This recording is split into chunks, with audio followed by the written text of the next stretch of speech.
aráyé yí padà pásítọ̀ ni àṣẹdá ayé ń bọ̀ yóò béèrè lọ́wọ́ rẹ bàbá yóò béèrè wípé báwo ló ṣe lò ó ìgbésí ayé rẹ ìjọba ọ̀run kò dẹ̀dẹ̀ gbòòlà lù pásítọ̀ ẹ yí padà àṣẹdá ayé ń bọ̀ yóò béèrè lọ́wọ́ rẹ bàbá yóò béèrè wípé báwo lẹ ṣe lò ó ìgbésí ayé rẹ ìjọba ọ̀run jẹ́ ìtọ́nú.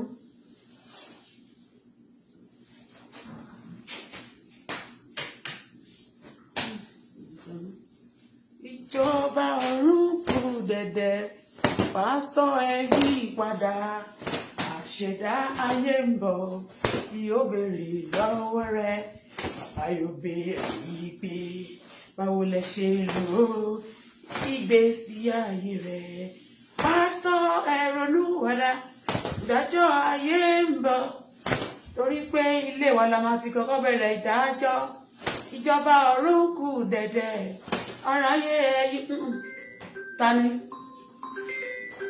ẹni wo yẹn. Who is this? Mumbo, Tani, hello? Yeah?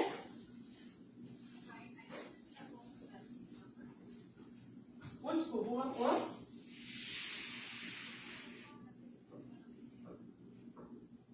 Are you speaking English, please?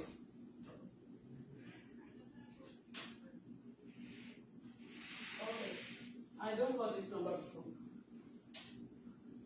Thank you. Because so if you don't buy pay, eh? Only oh God, funny. It's right.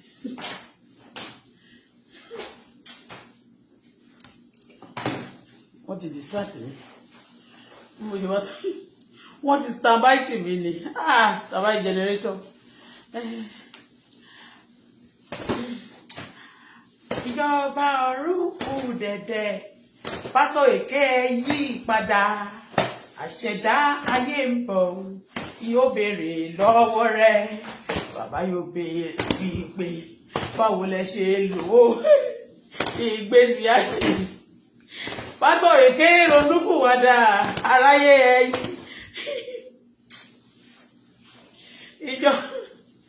ìjọba ọ̀run kù dẹ̀dẹ̀ pastor yí padà.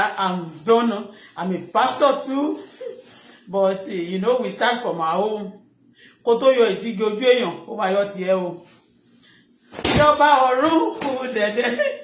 On this platform, anything we see that happen to us, experience is best teacher, we talk about it. Okay? We have been speaking for going to be 7 years soon. Okay? So if there is no changes, we are not going to stop. All right? So until everybody will change. All right? And again,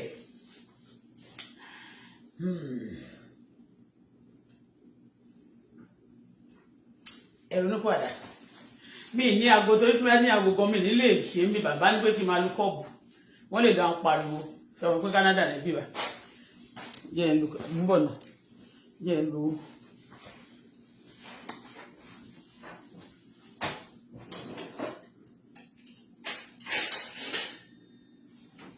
Then for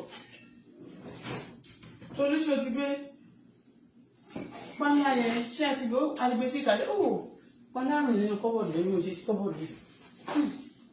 Ìjọba ọ̀run kù dẹ̀dẹ̀ pásítọ̀ ẹ yí padà àṣẹdá ayé ń bẹ̀rù yóò béèrè lọ́wọ́ rẹ bàbá yóò béèrè wípé báwo lẹ ṣe lò ó ìgbésí ayé.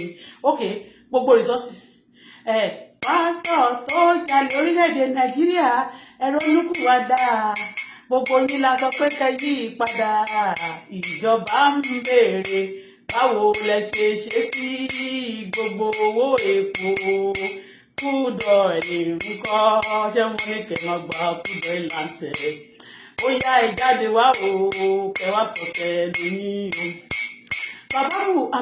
Babangida ti sọ̀rọ̀ wọ́n tú àṣírí ara wọn ẹ̀yin tó kù náà ń kọ́ ẹ jáde kẹ́ ẹ wá ṣàlàyé no pay for the wicked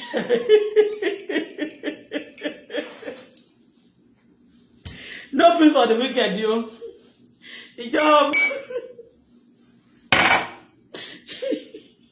ìjọba ọ̀run mo mọ̀ pé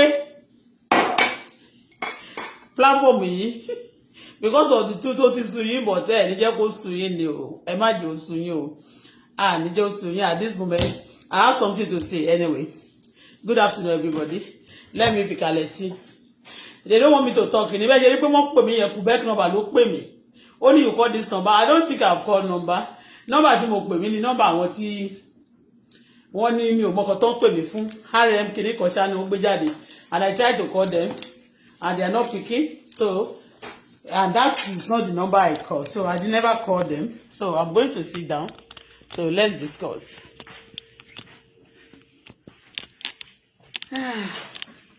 Oh God mo fẹ́ jó play music for me ṣebí your okay let me ṣé phone ẹ connect. Is your phone connect? I want to play music.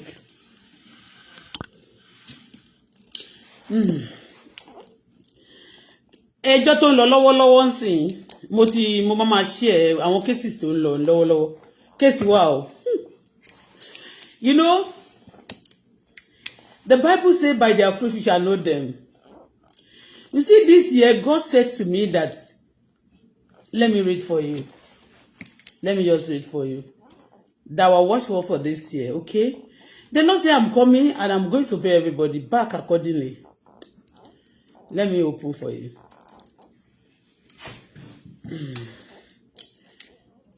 I'm not preaching this afternoon, but I just want to tell you, okay? Play music. Play Hausa music. But kì í ṣe love fi love náà sí love náà gbàdé.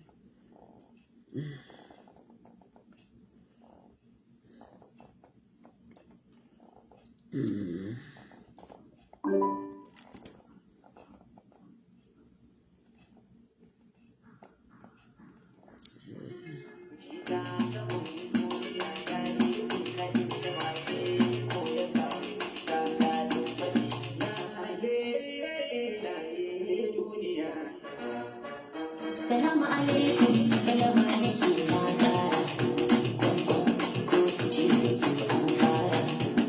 fún mi ní borun.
We are going to talk about Tolu. Orin yẹn dùn. Ó máa rọra bá mi lò ẹ̀ má máa sọ̀rọ̀ lábẹ́lẹ̀. Orin yẹn dùn o. Àdúgbò ìgbọ́n tó sọ but orin yẹn dùn.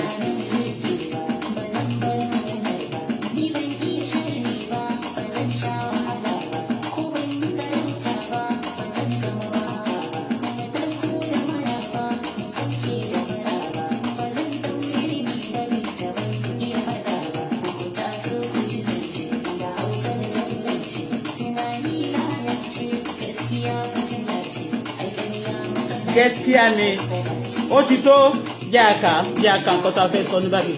It's okay. All right. You are welcome to this platform. Good afternoon. Before we continue, I'm going to read for you our watchword for this year. All right.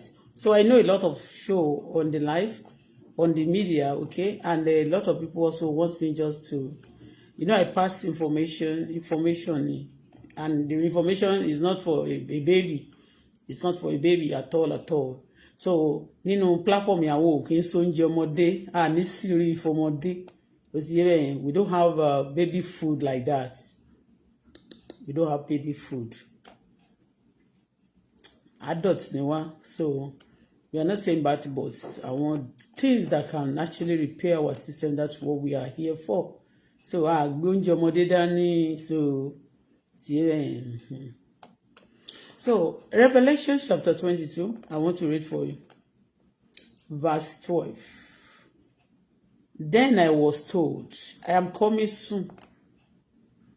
I was told, I am coming soon. And when I come, I will reward everyone for what they have done. They do tell you before that it's when you die. No. On this earth, you're going to receive. And this year, what God said He's going to do is to pay everybody back. If you are doing good, you'll be paid back. When you are doing evil, you also will be paid back. So this is a year of payback.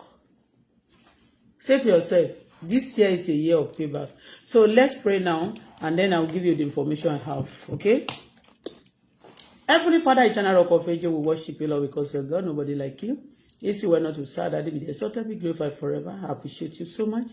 Lord, receive our praise and thanks in Jesus. I want to speak again. Father, speak through my mouth. Whatever I ban it. Whatever I lose, Father, lose them. Father, Lord, anybody that may want to plan evil against me because I want to speak, Father, Lord, raise your standard against all of them. Destroy their power in the mighty name of Jesus. My home shall be for peace, joy. My daughter shall be saved. I will be saved. My husband and my well wishers all over the world, we shall be saved all together. In the mighty name of Jesus Christ. And tẹ̀síwájú ní orúkọ tí Baba tí Ọmọ àti Ẹ̀mí Mímọ́. We are forging ahead, backward never, forward ever. So shall it be. More promotion, more success, more joy. In Jesus' name we pray. Amen. You are welcome to this platform once again. Okay. So the message I have for you today is about, I'm going to use people. I want to ask a question. I use title. And we'll talk about Pastor also.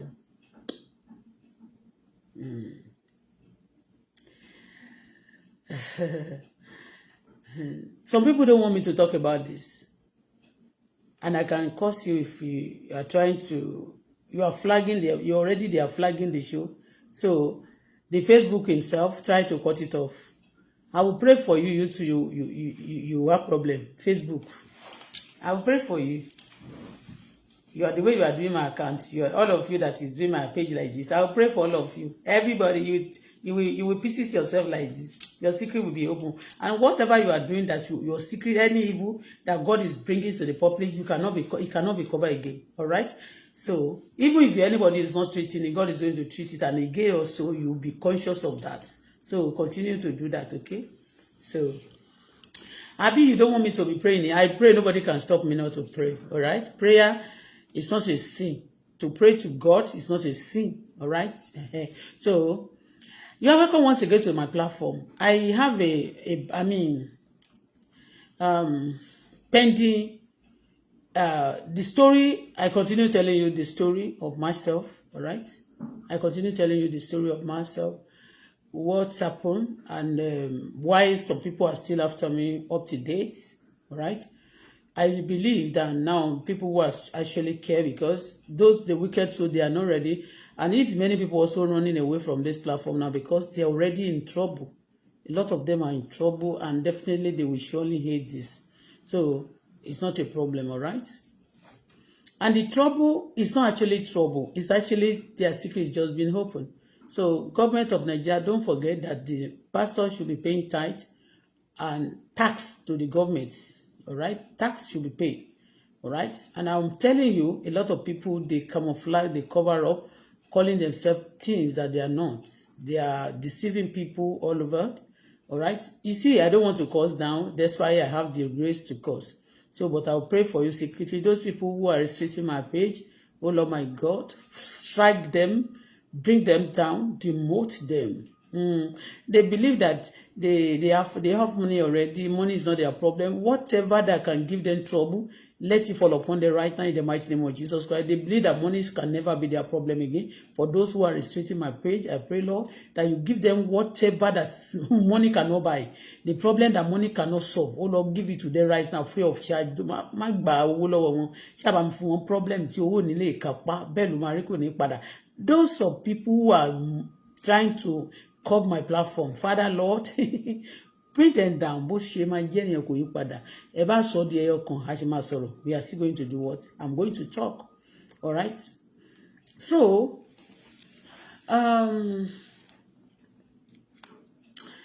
before I continue, some people, some men, when it comes to the area, I just want, me first talk with men. I want to ask a question. What happened to ìyàwó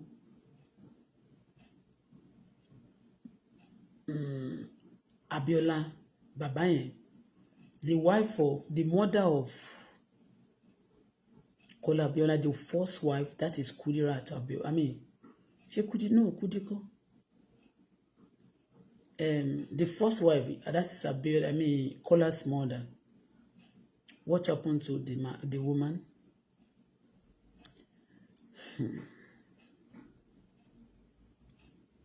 Symbiotes.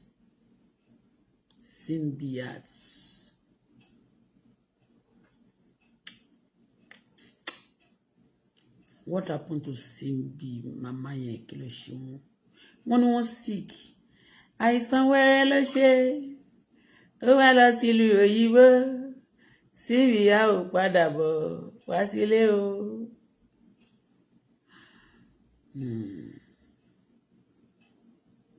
What happened? Ṣé rí màmá yẹn?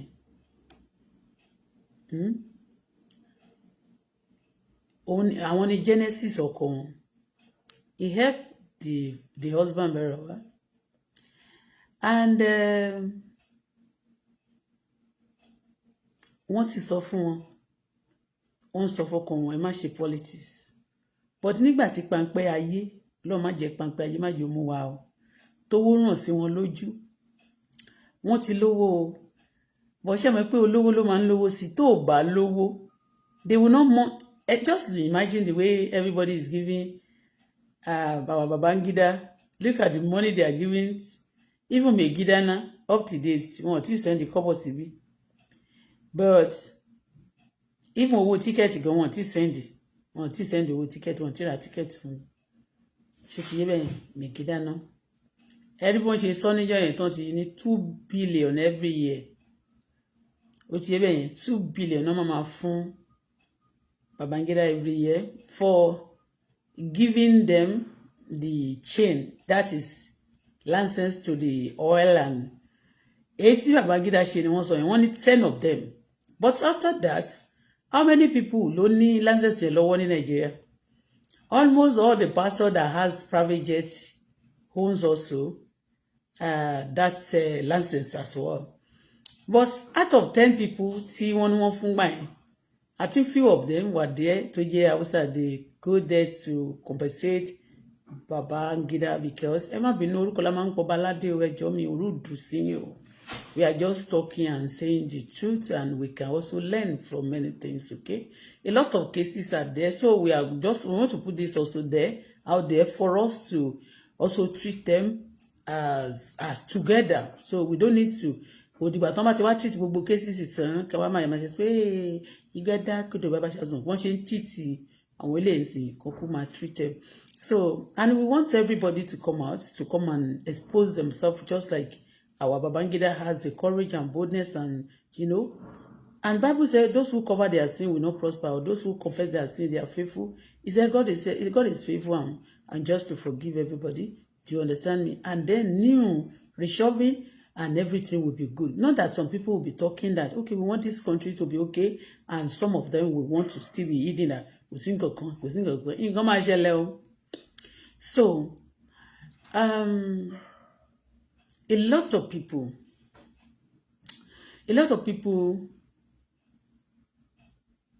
there's nothing they cannot do. Kò sí ẹni tí wọ́n lè gbélẹ̀ torí ọmọ, torí owó láyé yìí.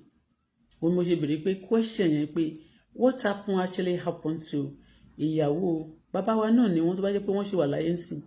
Bàbá yẹn máa ti lọ bí 90 years. How old is him then? Wọ́n ti dàgbà gan tó bá jẹ́ pé wọ́n wà láyé nísìn. Wọ́n ti dàgbà gan because 32 years ago, I think he died 1990 kí ni wọ́n kú náà.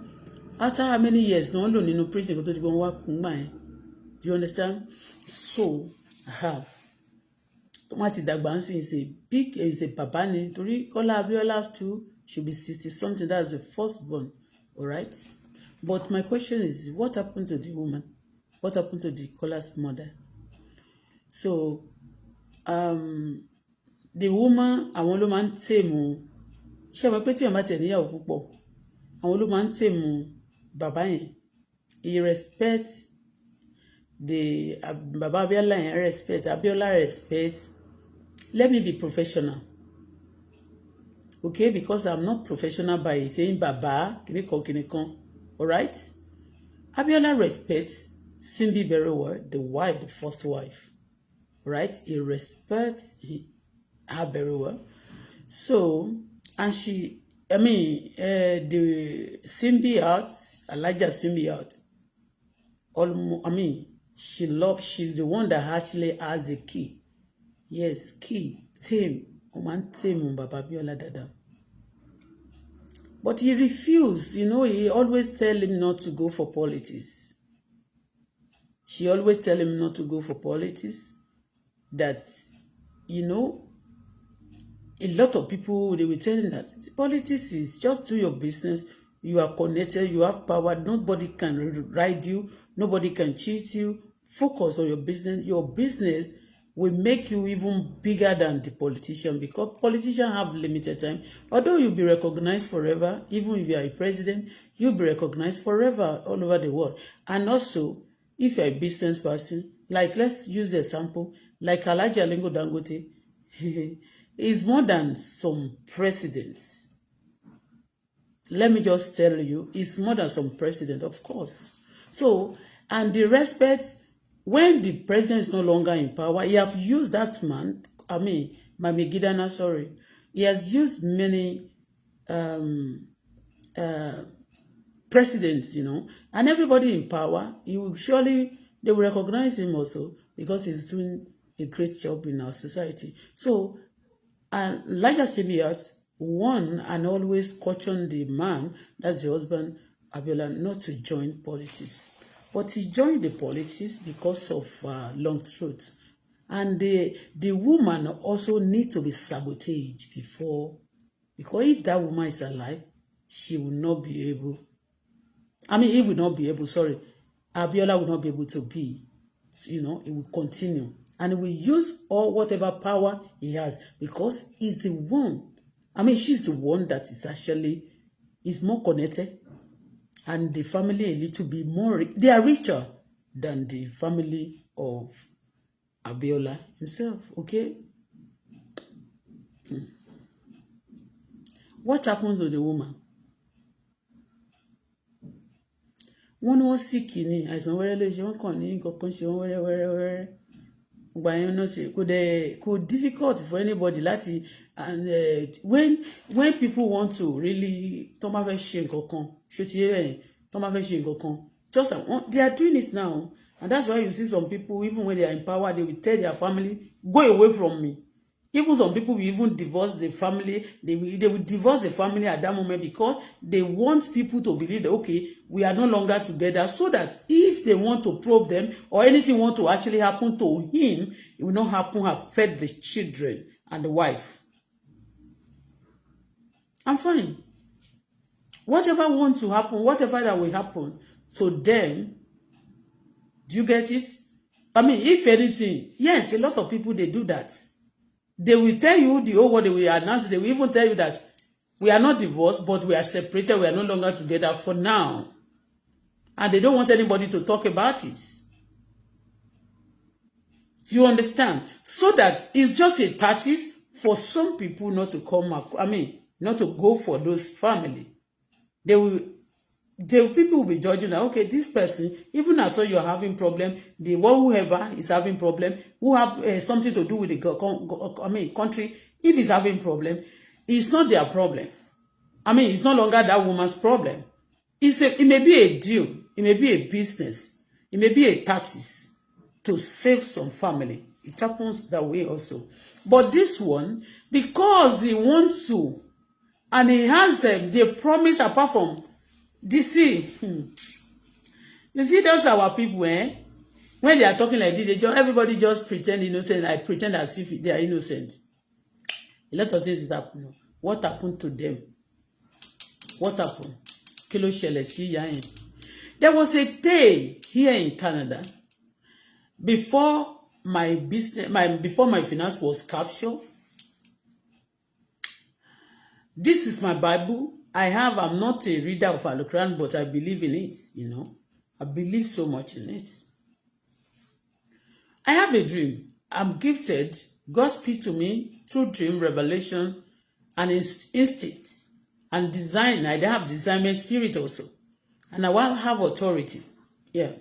So I have a lot of gifts. But this particular one, that God do speak to me very well, is if God want to speak to me now, if I want to, the Spirit of God, if God want to speak to me now, let me tell you, there's God.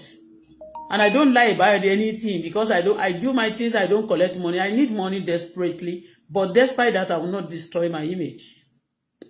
Now, God spoke to me in that very faithful day. I've said this before, I saw my Prime Minister in Abeokuta.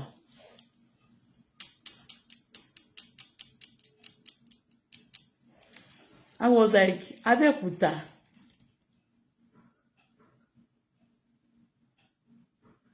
Not Abeokuta alone. And I see that they know, they're like, I saw him in Nigeria. Abeokuta. And I noticed that they were now saying they discuss with somebody. Yes, Alati Mulani, ten bala la maso fún yín. Ọjọ́ tí mo lá mo ní pé mo lá pé Professor Yemi, yeah, wọ́n fẹ́ fún mi ní májèlé jẹ.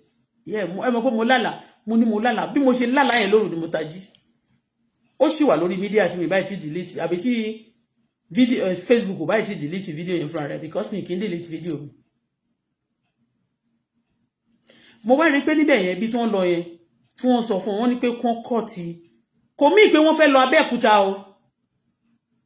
Ó lè jẹ́ bóyá ẹnìkan ní connection pẹ̀lú wọn ní láti Abẹ́òkúta bí nǹkan.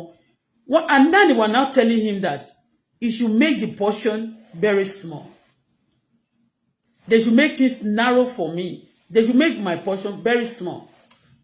This is Al-Quran mi kì í purọ́. Mi ò kì í ka Al-Quran yo, but wọ́n dash me. Somebody dashed me about 5 years ago. Yeah, 5 years ago, 2020. During the COVID, they dash me John Talo. Because mo patronize. What should I dash you? Because you patronize me, you'll be coming to my shop to patronize me. Let me give you Al-Quran. Do you want money? Yes, it's word of God. Only please make sure you put it on the table.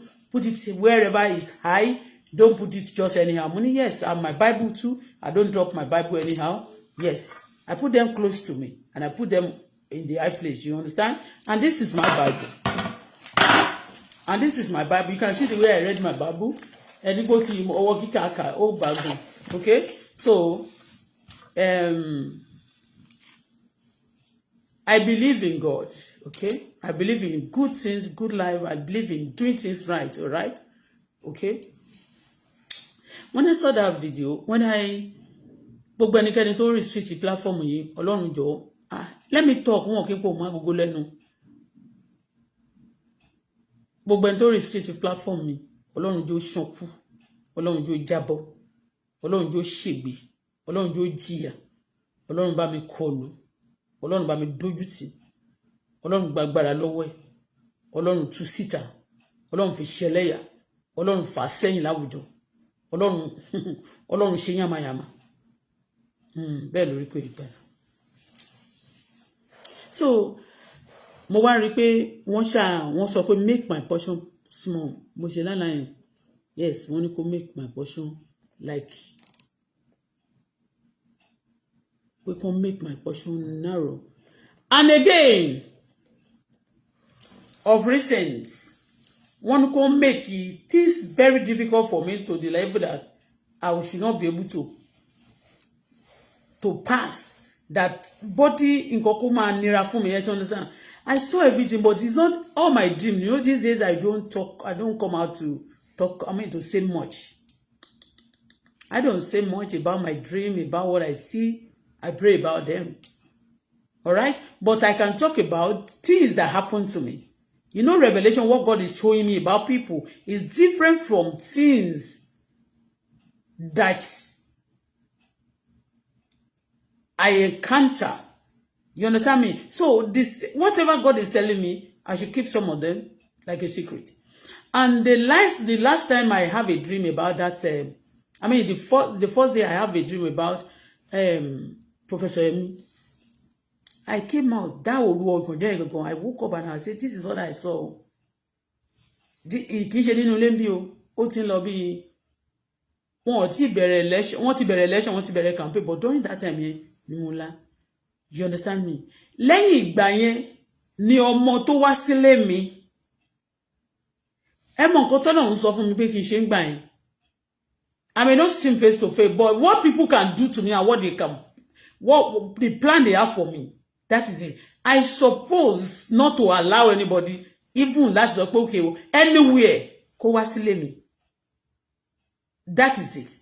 For me, for that revelation, God is actually warning me towards anybody. But at that moment, I already block one. Ọlọ́run ti bá mi block wọn pé it's not going for president wọn ní wọlé.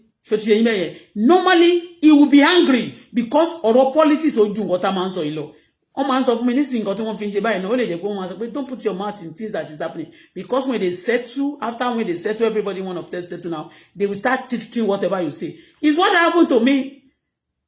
It's what they do to me. That's what what people did to me. That's what I'm saying. And I'm putting things on the media also for people, for recording, for future purpose. Not even because of today alone. It's because of also future purpose. So, it's not going to be possible for me to keep anything like a secret. Do you understand? So, that time when I have that revelation, when God is speaking to me, for real, He speak to me. This year, God said, before this, August, September, pray, God, I will be interceding, God, what you have for. And God will speak. He said, you know what? Next year is going to be fantastic for the people that are good, but it's going to be fantastic. Also bad. A lot of secret, a lot of people. God is going to pay back everybody. And pay back. If you are doing good, He will pay you back. If you are doing bad, He will pay you back. He said this year, 2025, is actually going to be a year of payback.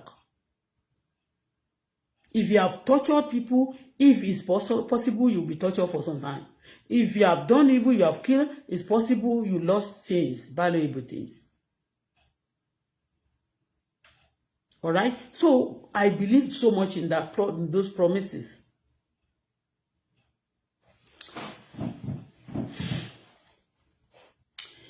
So, I have that dream. They said they should make things portion small like that, so that, it's just part of punishment and also. Well, we thank God for everything that God is on the throne. All right? But the story, thanks alone, what happened to the woman? What happened? A lot of men, it's quite unfortunate. I will say it the way it is. I know we have some men here also. Even if they are not here at this moment, they're still going to watch little later. Some men, they sabotage their woman. They sabotage their women. They sabotage their women just because they want to obtain some position. And that's why also Bola Folashade, I speak against many things like say no to courtesan. Courtesan is also a terrorist. It's a terrorist group. Do you understand? Then later we started having terrorists, different of terrorism in our country.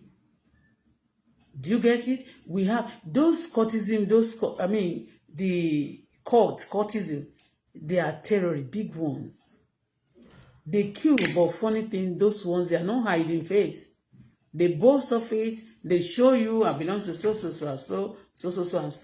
and they're killing so rapidly. So men, they sabotage their women. I don't know why.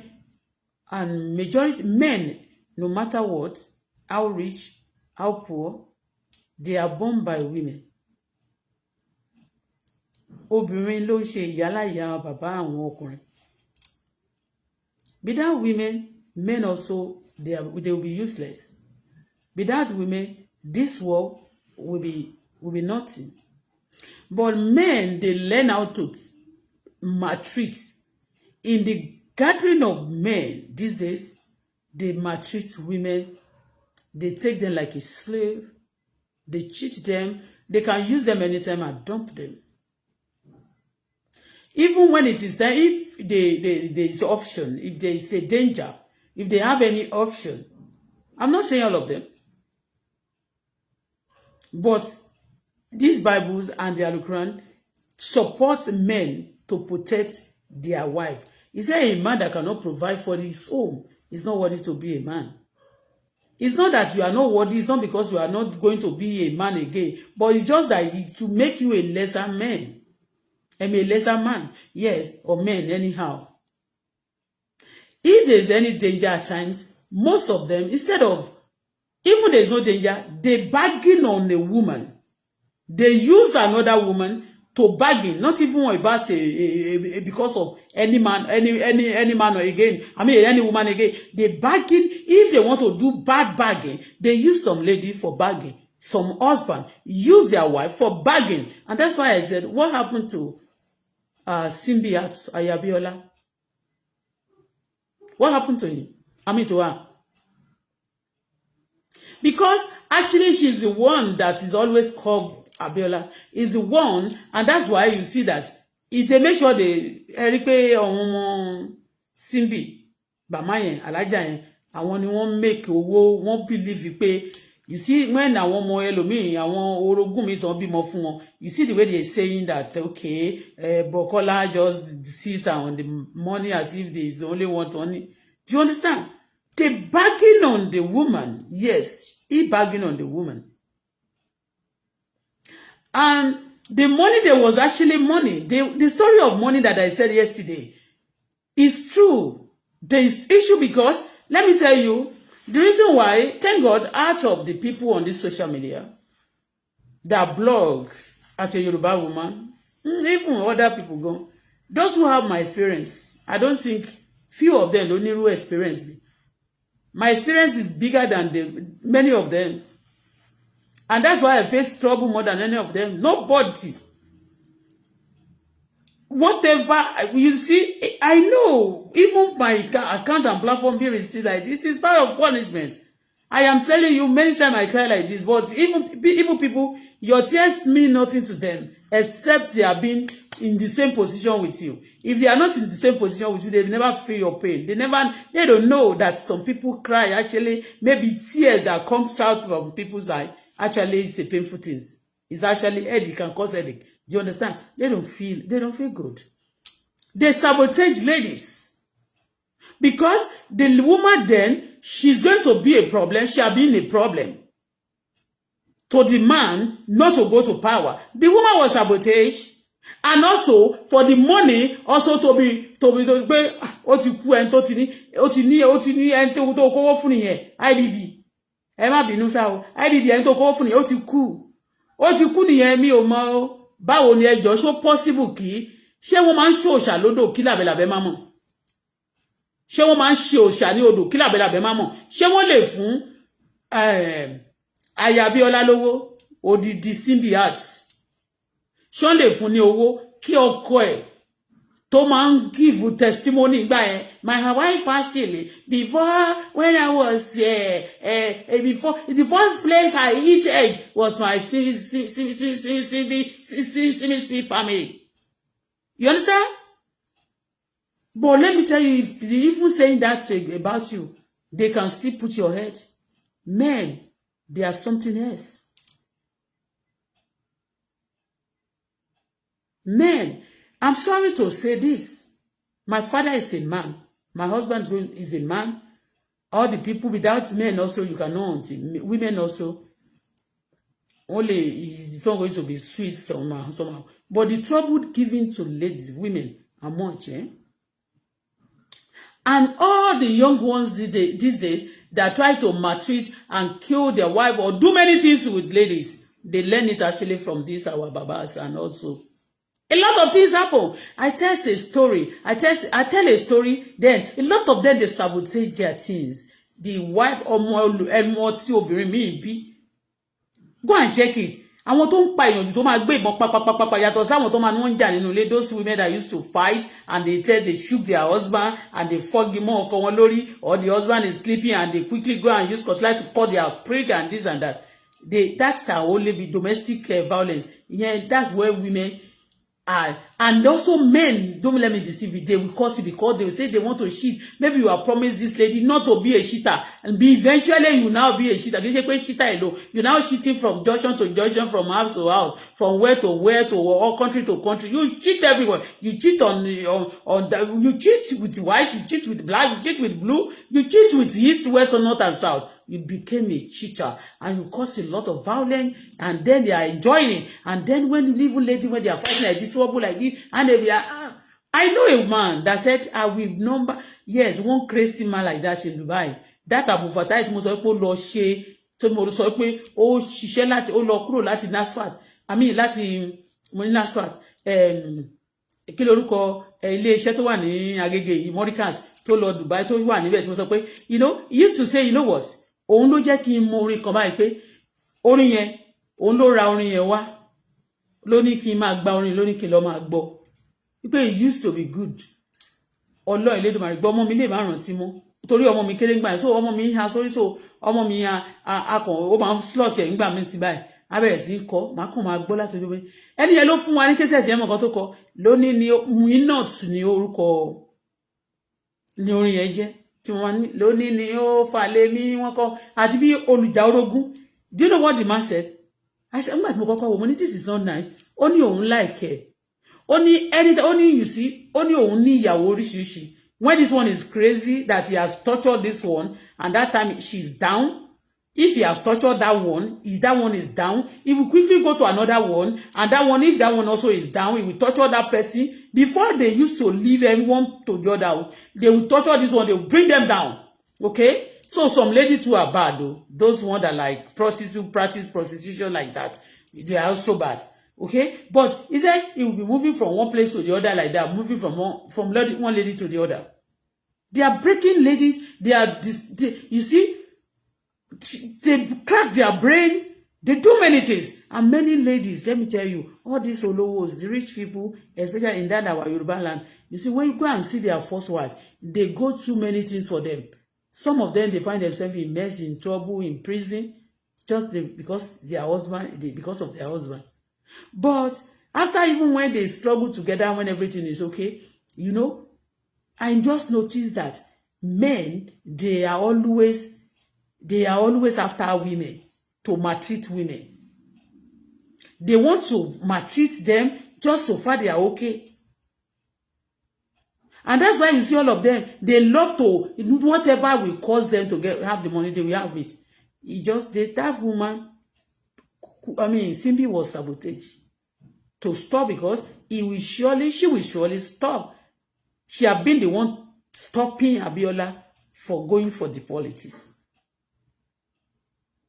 And there's a lot of things that he believes that he's going to gain when he becomes a president. People said he's going to treat Nigeria, going to liberate Nigeria. People said he's a very nice man, very generous. Let me tell you, any money you embezzle that is a public money, the money that belongs to the public, and you embezzle the money, not that you work for it, you embezzle it. Not that you are doing business. You embezzle the money. And after embezzle the money, and you are giving people, anybody that comes to your house, started giving. That's one thing I know about these people. They will make sure they give you. And those people who actually have the money they're supposed to use for the whole country, sir, now when you are giving little people, few out of the millions of citizens, now, those one you are giving, they will be praising you. He's a very nice man. He's a very nice man. Oh, he's a very nice one. Just like some people on this social media, they are sharing money. All the day they have been sharing the money. Oh, share, David. If anybody share money to me now, I will actually know that this person is a very nice person. They didn't share here because they actually want to initiate those people. There's something they want to use them. They are not using one for what? They want them as a niceness. That's not niceness. They are giving you out of what they're supposed to use for the country. That maybe they should also place everybody on only owó tó yẹ kó máa fi assist gbogbo ìlú. Wọ́n fi assist gbogbo ìlú yẹn. Wọ́n wá mú ẹ̀yin few kan. Then they now be nice to you. And then you be praying for them. And that is part of slavery too. So when I'm talking like Orabi Baba Maabiola Simbi Atikini, so intimo ko so no ni pé women are being used. Women are very precious.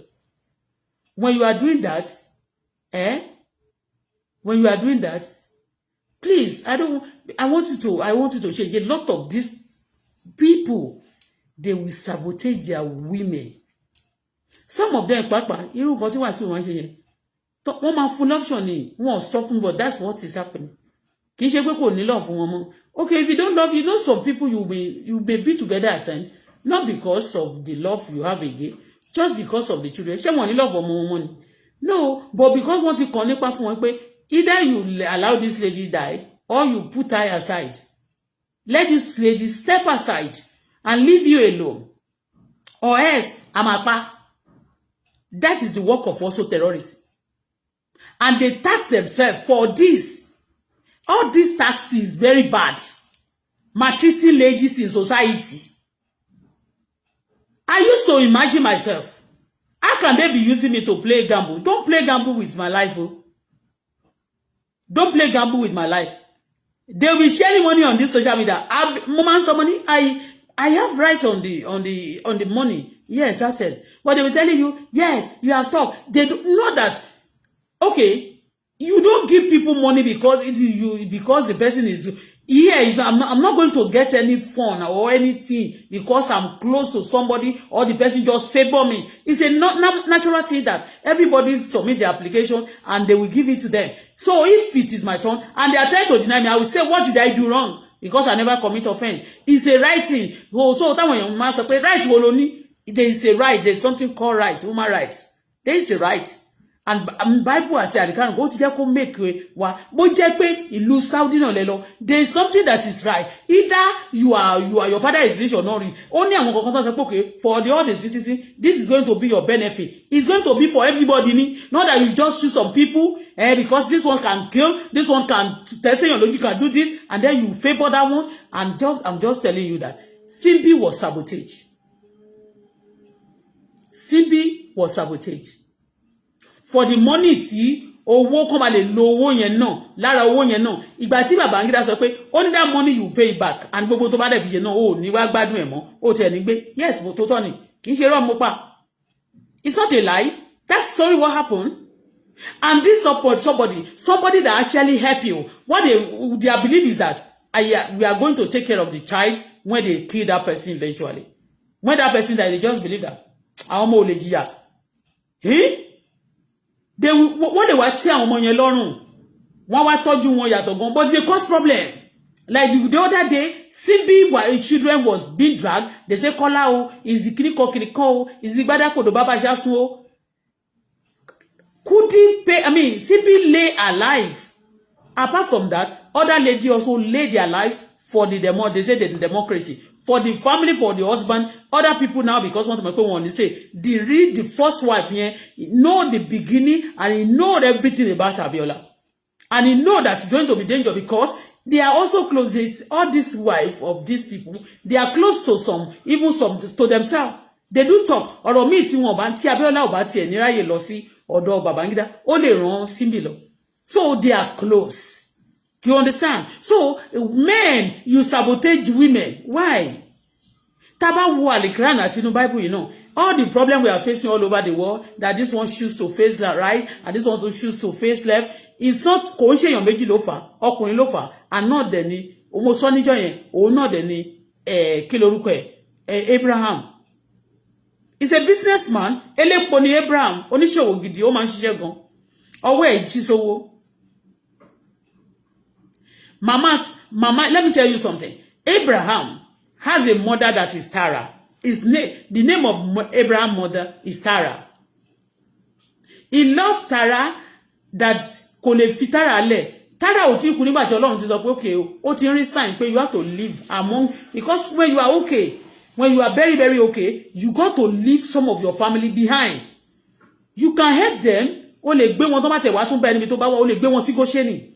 Do you understand me? You have to leave some of your family aside just for you to be, for you to actually get to where you. And that's why you see a lot of people who are rich, a lot of great people also, they don't plant in their land. They don't plant into their origin. Wọ́n bá wá láti state, wọ́n lè lọ state ibòmíì láti plant. Do you get what I'm saying? So, ẹ̀yin ọkùnrin, mama sọ pé, it's like they don't need to joke now. Torturing women. I hate it. And God is also hating it. So when I see people who honor their wife, who take good care of their wife, means pé kon lọ jí owó ló boss. God, you do bless them. God do support them also. God support them. They will have long life. But anybody tó bá ti jẹ́ pé kò máa mú obìnrin tá máa fàyè ẹ̀gbá tẹ́tẹ́, òun náà short life ló máa mú wá bá ayé èèyàn, ló máa mú bá ayé rẹ̀. Bẹ́ẹ̀ ni mo sọ, ikú tó pa Simbi kò ń ṣe ikú àtọ̀dọ̀ Ọlọ́run. Medical check up, wọ́n máa ní okay, mo ti rí ọkùnrin tó sọ fún mi rí, tó sọ fún mi, mi níbi kankan kò tí mi ò ní nǹkan tí mo lọ, ó pè mí rí, even the young baba ọmọ bẹ́ẹ̀ ọmọ mi yìí. Because that time they were telling him just to sacrifice me àti ọmọ mi. So what people are doing, that's why I know that a lot of people, gbogbo àwọn cases kan kò tí ì tán lẹ̀, a lot of people follow me, they tell me till dates. I remember that day, the father of my baby, because ó ní ẹnìkan tó ń fẹ́, olórí burúkú pastor ló introduce ẹ̀ sí to God. If any pastor bá lóun kẹ́yìn sí mi, kì í ṣe mi ni mo kẹ́yìn sí, Ọlọ́run ló kẹ́yìn sí gbogbo ẹni tó dì pẹ̀lú mi. I don't bloody care, because nígbà tẹ́ wà láyé mi ní kò sí tí mo gain, gbogbo tí mo gain lẹ try láti gbà lọ́wọ́ mi. Lede mi ò ní nǹkankan tí mo kò sí peace. So tẹ́ bá lọ tẹ́ kó jàkárí wọ̀nyí, tẹ́ kó dàgbà jantis yín lọ, I will have peace. Ó ti yé, because Bíbélì gan sọ fún wa pé owó ni kẹ̀kẹ́ ìyìn rere. Ó ti yé yín bẹ́ẹ̀, torí mo gbọ́ tí wọ́n máa tag mi kan wọ́n dẹ̀ máa show àwọn èrò tó pọ̀ báyìí. Ẹ̀yin ẹ tú àwọn èèyàn yẹn lẹ̀ bí àwọn ò ṣe kó èrò jọ láti jà. Ẹ tú àwọn èrò tó wà ní ṣọ́ọ̀ṣì yẹn lẹ̀ bóyá ẹ máa lágbára kọ̀ọ̀kan bóyá ẹ máa lè jà. You hold on to those people just to use them to fight. Ẹ̀yin pastor ni mo sọ. So mi ò rán yín pé anybody kẹ̀yìn sí mi. Ọlọ́run ò bá ti kẹ̀yìn sí mi, tí gbogbo yín bá kẹ̀yìn sí mi, Ọlọ́run máa kọjú sí mi ṣe mí lóore. Ẹ máa dẹ̀ rí pé tí Ọlọ́run fẹ́ ṣe yẹn lóyìn máa borí. God have no respect of anybody. So you guys stop sabotaging people. Now mo sọ̀rọ̀ lọ bí nípa ọ̀rọ̀ ọmọ mi àti èmi. Olórí burúkú pastor yẹn introduce this lady sí bàbá ọmọ mi. Lady yẹn ó wá jẹ́ ó ń ṣe ní airport. Wọ́n pè ń Pearl. Mo ti sorry several times. Ìgbà tó dẹ̀ kọ́kọ́ introduce gẹ́ yìí. Mi mọ̀. Pastor tí mo ra tíkẹ́ẹ̀tì fún láti Nàìjíríà. Àwọn dẹ̀ tún connect mọ́ Àánú Òjó ìtorí Àánú Òjó. Gbogbo àwọn people yẹn ní kẹ́ bá wa padà nù. They are terrorists. Tẹ́ bá ti rí èèyàn kan tó bá bẹ́ẹ̀ ni àwọn legions wọn ti kójọ ti pọ̀. Tẹ́ bá dẹ̀ sì ń wojú ṣe tẹ́rù sì ń ba president wa bó ń pa àwọn anybody. Then you cannot do anything. Ẹ kàn máa tún jẹ ti yín àbí ẹ̀yin náà kàn máa wà nípò yín, ẹ kàn tún máa kúrò mẹ́ tó bá ti yá ni. Everybody you see, there is nobody, ilá ò kí ń ga jù onírè lọ. Ilá kò kí ń ga jù ẹni tó bá gbìn lọ. Tí imú alágbàdo bá dẹ̀ gùn báyìí dé ṣòkòtò, bẹ́ẹ̀ ni ẹni tó gbóko fún lọ̀gá ẹ̀. And again, torí pé nígbà tí ẹ̀wọ̀n àwọn tí ó ṣe ìkà wọ̀nyí tó wà ní power wọn, they use it. Torí ẹ̀ nísìn, tọ́lọ́run bá fún mi ní agbára tó fún mi ní nǹkan kan. Béèyàn bá ṣe treat mi ni máa ṣe treat ẹ. The way you treat me, that way I will treat you. Now, That day, the father of my baby just called me. He said, come and go to the mountain to go and pray. He said, go and go to, only dress up, go to the mountain. Money, only and when I'm going, I should, and I just noticed that he now purchased the ticket for myself and my daughter. I said, okay, let my daughter stay now. What is it? She be mo kon lọ sórí òkè. Ma tún máa fọ ọmọ Ọlọ́run, ma tún máa gbé lọ sórí òkè. And we have housemates, a lot of people are at home also. Mo ti sọ̀rọ̀ eri o. And that time, mo ṣe gbàlejò láti Nigeria, mo gbé pastor wọlé. My brother was also there. My sister, I have another brother kan tí ó ṣe father side me, tí ó ṣe blood brother mi, but tí mo gbé ìyàwó ẹ̀ wọlé. So there are many like that. They came into my house. And that moment, and the pastor Anojo, this pastor, I got to know this pastor also through Anojo, is a pastor gifts. And the Baba Bukola now said, go to Nigeria and pray. This pastor ni mo sọ pé man jonire power, o man kọrin, o man joba ni power. So only go to Nigeria and pray. No problem. Each time he feel that there is a problem in his business, then he will tell me to go and pray. And I said I should go with my baby that day. But okay, I argue. He said, oh, just okay. Let this baby stay now. I will go alone. He said, no, he has to go with my baby. I said, you want to have time? Plenty time with the wife, girlfriend, which is Pearl. And a day to the traveling, to a day to my trip, to go to that day, Lord Mojo just in my lawyer. And I have a dream. I saw blood. Ẹ̀jẹ̀ wá ń ṣàn lẹ́lẹ̀.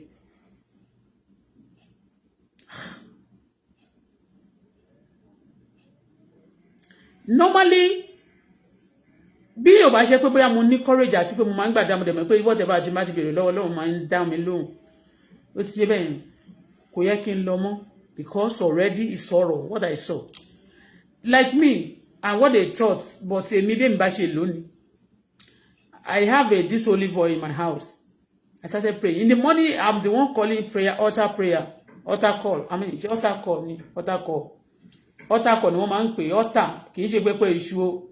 Pé a máa ṣe pé a máa péjọpọ̀ láàárọ̀ láti ṣe àdúrà, láti pray. So I called the prayer that day. I was praying before I pray. After I kọ́kọ́ ṣe worship mo nígbà tá fẹ́ máa raise prayer point because I do raise prayer points. Yes, anybody that tó bá dúró sábẹ́ prayer point mi nínú ilé wọ́n mọ̀ pé máa ń pẹ́ ẹlòmíì tí ò bá lẹ́mìí èṣù tó lẹ́mìí èṣù nínú á máa sùn torí pé á ti sùn torí ẹni tó bá lẹ́mìí èṣù kò ní lè gbàdúrà púpọ̀ but I have this seal in me. I pray long and God answer. It's a grace also because when you don't know what to pray about at times it's also it's another thing. You have problem and you don't know how to pray your way, how to pray the prayer you needed. It's also prayer. It's a taboo. So I give thanks to God for giving me the grace and the gifts. It's a talent. So, and I started speaking to them.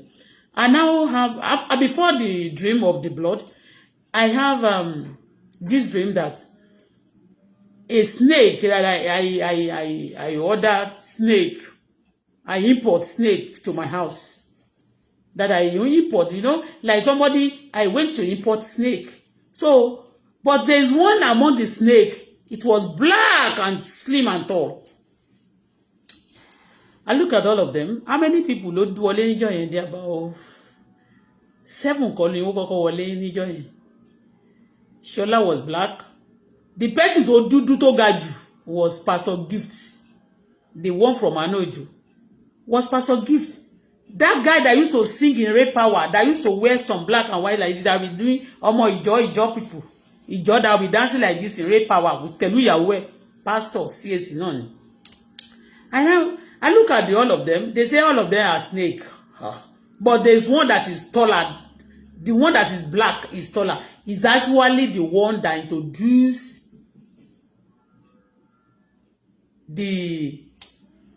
trying to bring he was trying to cement and bring this pearl together with my father and my baby, and he was telling me then I don't believe that more Baba Bukolari. None of them actually know this person. It's me that maybe more Morio everybody man.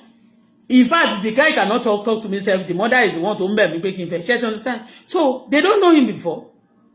And when they see him, they will be friends because they just want to make my life stranded and destroy themselves, not me. I won't come as a pay they what can you say? Me think them, I'm still not yet there. If I get mad with anybody, anyway, my jambos. So even that time I will be saying that, oh God, if I report that, okay, see, Pastor, this is what this is what I'm going through in my house. And he will just be shouting on me, shouting at me. You think if this man don't marry you, you think who is going to marry you in this world? I said, what did I do, sir? I used to do sir for this. They never senior me. It's like a junior brother to me. And even if I'm born again, only my team born again, all these fraudsters that will now call themselves GO for me.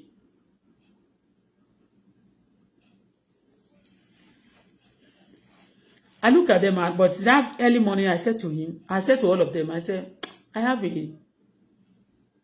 It was inside. He didn't come out that way, but I do. I called for all those people in the house, and later, and I said, you came to my house a day ago. That's the first day they came now. Once a day, and one came in Nigeria. So, and I asked them. I said, you came into the house just a day. 2 days ago. A day. But don't somebody. And I have a dream that I brought import snake to my house, and one of them is black. And now, first before I challenge them, I do challenge people. People believe that I challenge people. I said, I was looking. I said, how many people who black? To simple naturally.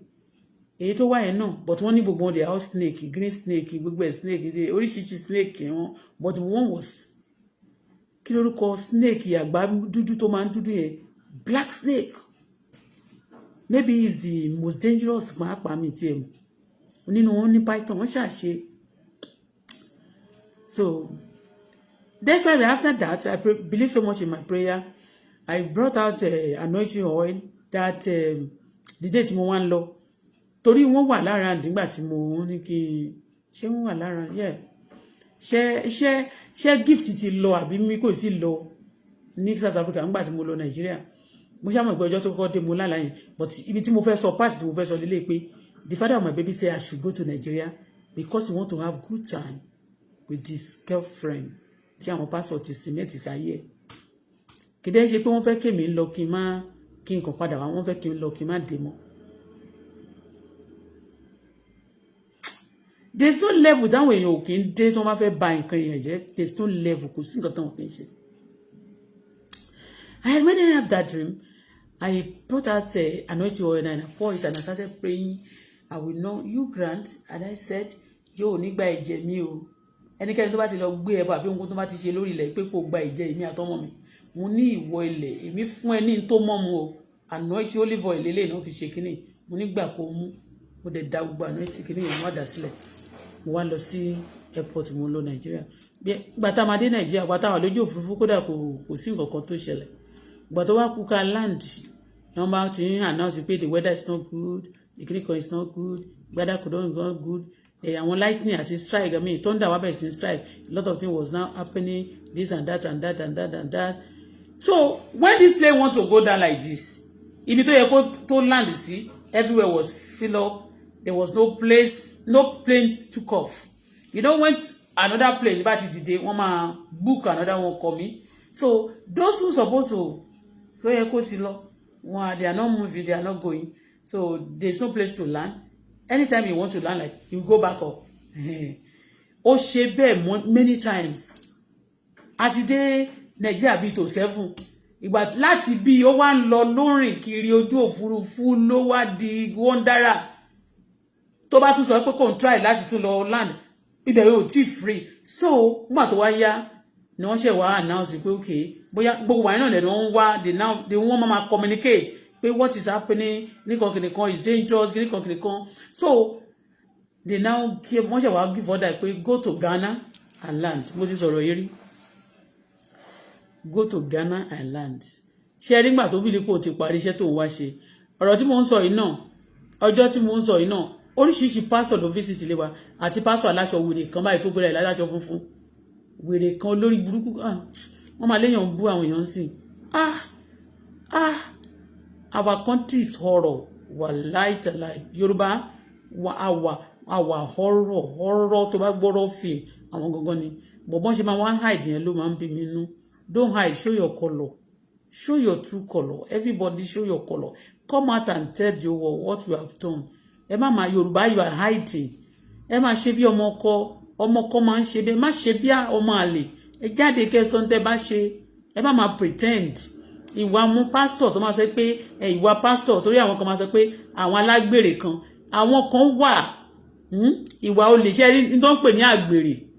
Ṣó ti yé yín ẹ̀yẹn àgbèrè ni bóyá tó bá lọ sùn pẹ̀lú ọkùnrin tó bá fi àyà lù ẹ́.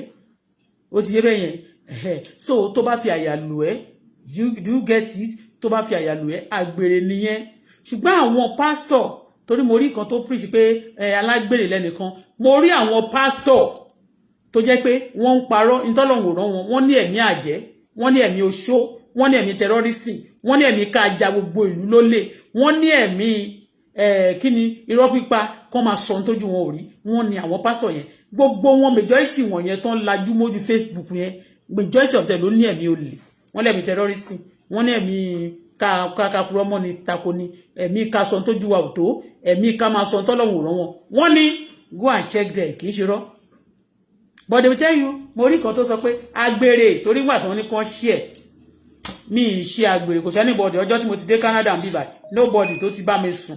Àwọn pastor nígbà tí wọ́n ń sọ̀rọ̀ àwọn pastors wọ̀nyẹn nígbà yẹn lọ́hùn lọ́jọ́ yẹn lọ́hùn wọ́n sọ̀rọ̀ wọn wípé wọ́n ń bá àwọn èèyàn sùn ní lobby, wọ́n ń bá àwọn èèyàn sùn ní kíní kan gbéyàwó wọn sí London. So ti yé yín wọ́n bá yé wọn jẹ́ ṣẹ̀kẹ̀ṣẹ̀kẹ̀ sórí social media. Àwa là ń pè wọ́n là ń gbà wọ́n lẹ̀ ń gbà yẹn. But this time around kò sí anybody tá fẹ́ gbà lẹ̀. Wọ́n máa jẹ ìyà wọn, wọ́n á dẹ̀ sanwó fún ìjọba. Wọ́n máa san tithe àti offering. Gbogbo owó tán ti gbà sẹ́yìn. Obama ní private jet. Gbogbo owó àti churches tó bá ti torí gbogbo organization tó bá ti ní àti ìwé àti business tó bá ti ní gbogbo ìpátá ló máa file tax yẹn. Ṣó ti yé you file it. Mo ṣe máa wà nìyẹn. Wọ́n máa file tax àti gbogbo churches mo ti sọ tẹ́lẹ̀ bí eré ipe you know what. Gbà yẹn wọ́n kọ́kọ́ wò pé ìwọ a máa dì pẹ̀lú ẹ lè pa mí. Ṣó ti yé yín bẹ́yẹn kò dẹ̀ sẹ́ni tí ò ní kú.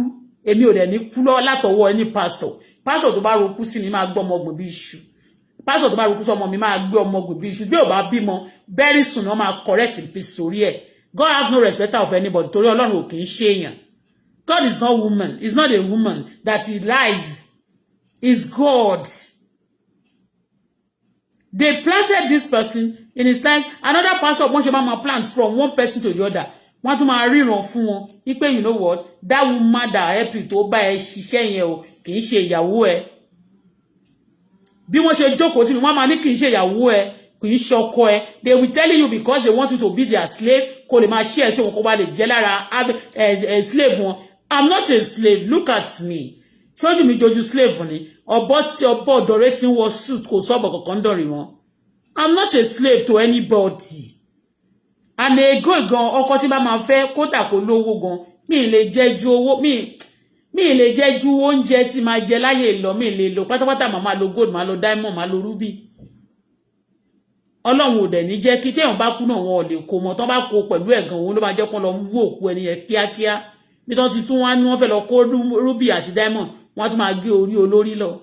Ó ti yé so mi ò ní fẹ́ ọkọ tó máa torture mi. Tí anybody bá torture mi máa bẹ̀ Ọlọ́run kó bá mi torture ẹ̀ bó jẹ́ tí bá dẹ̀ bẹ torture sí kò ní survive ẹ̀ èmi nìyẹn that's one thing about me.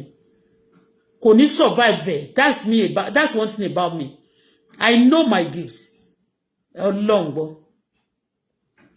I know kì í ṣe ẹ̀bùn burúkú ẹ̀bùn rere ni ẹ̀bùn máa yàn mí jẹ ni. Don't maltreat me, that is it. When I'm good to you, be good to me. Èmi náà sọ fún ọmọ mi tó ní marry, treat people the way they treat you. Me lè treat èèyàn bad, tó má treat me bad. But I will tell God, help me to treat these people bad. They treat me bad, please be bad to them. But those who are good to me, be good to them.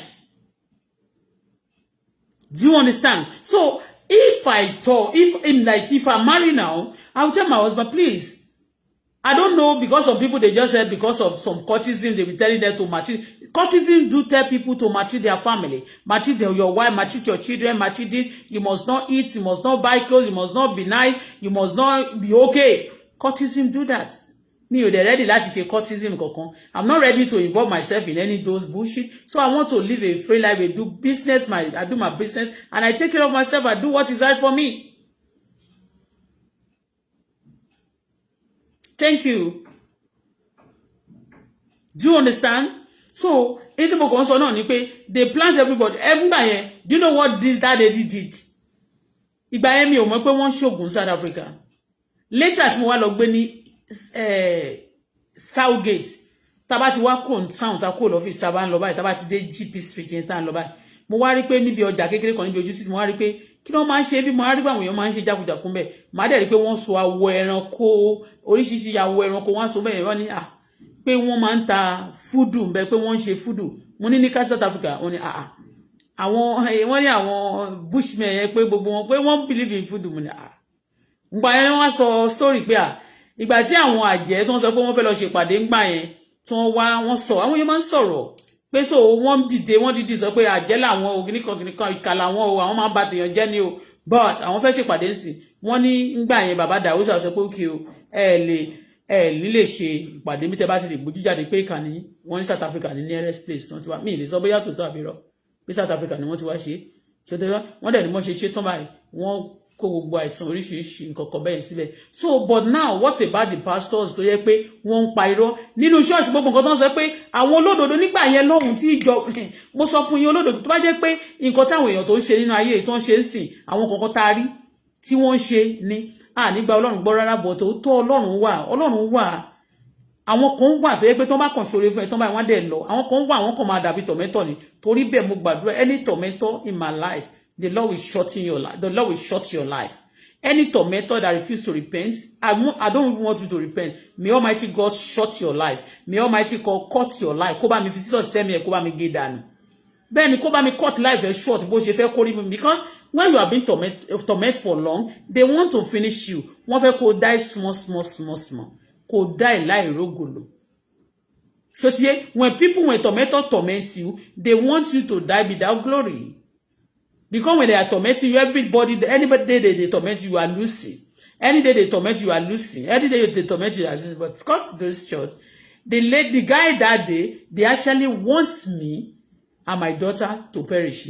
So ọwọ́ yẹn, àwọn tó ń pàṣẹ fún wọn nígbà yẹn lọ́hùn, wọ́n sì wà ńbẹ̀. And again, let me now tell you again that the experience that people that always tell me that they have been on the skinny. Àtàwọn pastor yẹn o they connected. Don't take things, don't be twisted, don't be deceived that okay I can because of people who are bẹ̀rẹ̀ pé báwo ni pastor àti àwọn olórin àti celebrate báwo ni wọ́n ṣe kọ̀ láì they are one. Every Nigeria Yorùbá yẹn ìkànnì wọn. Let me tell you Yorùbás are one. Tó bá rí cultism pastor cultism tí o bá jẹ́ celebrate tó wà jẹ́jọ́ wà nínú cultism yẹn wọ́n ò ní sọ pé torí pé wọ́n jẹ́ pastor wà nínú cultism yẹn wọ́n mọ ara wọn. They are all in clique, they are all in one. I can mention 50 people for you. No, they are not up to 50. Tó jẹ́ pé pastor ni wọ́n tó jẹ́ pé they know Wasiu Ayinde kì í ṣe pé wọ́n kàn mọ̀ pé ó ń kọrin lásán. Kì í ṣe pé wọ́n mọ̀ pé ó ń kọrin. No. They know each other. The bad people, the bad egg, they know each other. One more one from A to Z. But the story is this. That day, tí wọ́n ní kí n lọ Nàìjíríà kí n lọ gbàdúrà wa yẹn. Mi ro rere sí wọn. Àwọn ro burúkú sí mi. Kò wá ṣe pé wọ́n ro burúkú yẹn fún mi lò. Wọ́n wá tún ro sí ọmọ mi. Because wọ́n ti máa sọ fún wọn pé ọmọ yẹn gan kì í ṣe pé kó kàn pa obìnrin yẹn nìkan. O gbọ́dọ̀ pa tọmọtọmọ ni. Ẹni bá ro kú sí èmi àti dọ́tà mi. Ẹ máa kú tọmọtọmọ ni. Ẹ má bínú pé mo sọ bẹ́ẹ̀. Torí mo máa ní nínú system yìí o you must not cause people children. Did I mention people anybody born now? Did I mention anybody's children? No. But I'm saying that anybody that wish to kill my daughter, your children will die. My daughter will not die. Anybody that wish to kill me, you will die tomo. So mi ò sọ pé kí anybody, carry anybody, abomo anybody kó kú. I'm only telling you, don't wish me dead and don't plan death for me. Don't plan it for my daughter. Don't frustrate me. If you are tormenting somebody, stop your tormentor. Tormention. Òyìnbó pọ̀. Ọlọ́run jọ̀ọ́. Ẹ má bá ń fò òyìnbó mi sínú dictionary. Bí n ṣe ń sọ, ẹ má bá ń fi sínú dictionary bẹ́ẹ̀ ṣe fún àwọn professor kan. Ẹjọ́ sà, ẹjọ́ mà, ẹjọ́ mi rúdù o. Nítorí Ọlọ́run mo bẹ̀ yín ni. Ó fẹ́ kí ọ̀tá mi parẹ́. Bó ṣe jẹ gbádùn ayé ẹ̀ tán. Iṣẹ́ tèmi ṣe tán máa lọ fi gbádùn pẹ̀lú obìnrin kan. We are talking about men. Nígbà tó jẹ gbádùn ayé ẹ̀ tán tún ní kí n máa bọ̀. Bí tó ṣe ní kí n tún máa bọ̀, wọ́n tún bẹ lòmíì sí mi, wọ́n tún ṣe bẹ ọlọ́pàá sí mi nìyẹn. Everything that happened to me, he knows. Men. Wọ́n máa fi ayé àwọn obìnrin tó ṣe dáadáa sí wọn, tó love fún wọn, tó mọ beginning wọ́n máa fi sabotage. If anybody want to sabotage me, ó máa forí ara ẹ̀ gbé ibi ẹni o. Ikú òjijì òun ló kàn kì í ṣe mi. Ajáfọ́ ajáre ajáfọ́. Mi ní robi síyàn rárá, mi ní robi síyàn, mi ṣe bí síyàn. Gbogbo nǹkan tí kí n dẹ̀ tó sọ̀rọ̀ mo máa ń pẹ́ gan kí n tó sọ̀rọ̀. All the trouble they've been giving to me for the past going to be 40 years now. Now, me in the saucy, my dad is saying a lot of things. Now let me tell you this story. Men, please take care of any woman that is in your life. Take care of them. Okay? Take care of them. So, money behind a woman, behind a woman, there is a great man. A successful woman, a peaceful woman that have a peace of mind, that have good life. There's always a good husband. The behind a successful man also. It's not, you may have your money before you know that person. Money is not everything. Behind a man that look good, that also good like that, peace of mind, and there's also women used to be. Obìnrin náà máa ń wà bẹ́ẹ̀. Now let me tell you this story. Part of the. Ṣé mo pé mo bèrè pé kí ló ṣẹlẹ̀ sí obìnrin yẹn nígbà yẹn? Woman was sabotage. Kì í dẹ̀ ṣe àwọn, a lot of them they sabotage their women like that. Àti kékeré àti ńlá. Ẹ wo story tó ń lọ lórí media lẹ́nujọ́ mẹ́ta tó ń sọ pé ẹnìkan ó gbé obìnrin sílẹ̀, ó lọ girlfriend ẹ̀ ó gbé obìnrin kan wá lọ fi ṣe kinní kan, ẹni yẹn wá lọ ó lọ shock, ó lọ kú dànù. Ọlọ́run jọ̀ọ́, ẹlẹ́dàá mi jọ̀ọ́. Àwọn èyí mo ti rí oríṣiríṣi. Ọlọ́run jọ̀ọ́ má jẹ́ ra burú mọ́ láyé mi. Mo dẹ̀ máa ń gbàdúrà kan. Mo máa ń gbà fọ́mọ mi náà.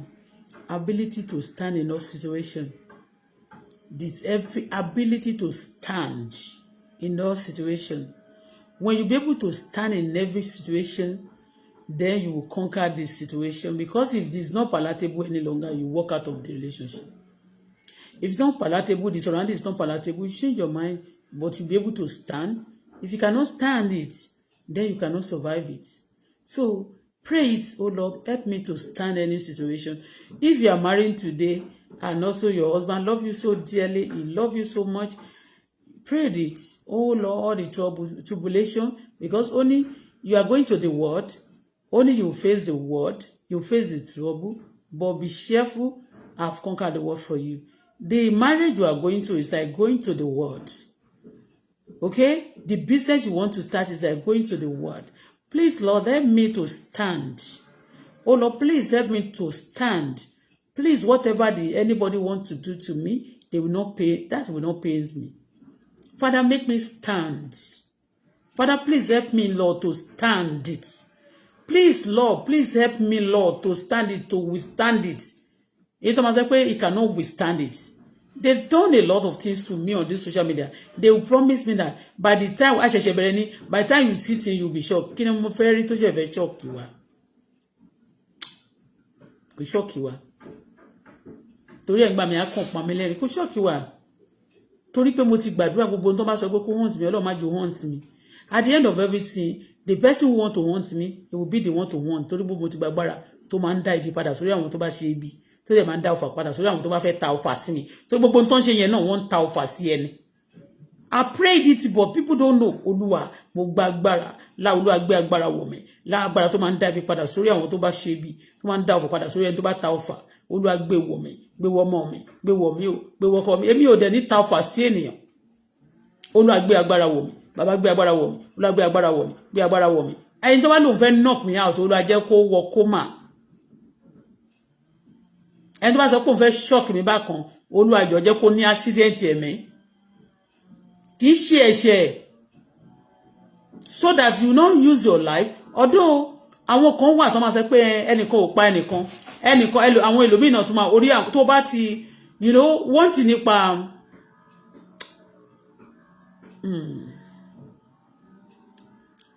àwọn tó bá ti spiritual okay àwọn ẹlòmíì náà máa rò pé bóyá spiritual náà tẹ́lòmíì bá fẹ́ kọ ìyàwó ẹ̀ gan ẹlòmíì ń fún ìyàwó ẹ̀ ní poison tí obìnrin yẹn bá ti bẹ̀rẹ̀ sí tó bá ti kọ́kọ́ bẹ̀rẹ̀ sí sick ó ti yé bẹ́ẹ̀ yẹn ẹlòmíì ń fún yàn poison ó bá di a máa deteriorate oríṣiríṣi nǹkan ló bá máa ṣe ó máa dúpẹ́ pé wọ́n kàn tiẹ̀ fa ẹlòmíì sẹ́gbẹ̀ẹ́ náà wọn kàn tiẹ̀ fẹ́ mọ́ but ẹlòmíì náà kẹ̀dẹ̀rẹ́ wọn ò ní jẹ́ kó lówó mọ́ tó bá ti fẹ́ tí wọn ò fẹ́ mọ́ yẹn wọ́n máa fowó jẹ níyà so that a lè máa deteriorate kò ní lè jáde ojú á máa tì í ẹná dẹ̀lẹ́ gbéńgbà yẹn wọ́n máa fowó ṣáwà ẹ̀ wọ́n máa tọ́jú ẹ̀ gan so ìwà máa feel intimidated so tó bá dẹ̀ ti wà intimidated you will not be able to come out tó bá ti jáde báyìí tó wọṣọ tó ṣe wọ́n máa ní just be simple nǹkan tí mo rí ní Canada ẹ̀ nìyẹn wọ́n máa di ọwọ́ mi mú láti ṣe kán náà mi o I'll be afraid nígbà mi láti wọ aṣọ tí mo bá ní sílé láti ẹ̀ sọ pé mo múra láti rẹ́rìn they will be so mad look at the way wọ́n ṣe hold the platform down crazy people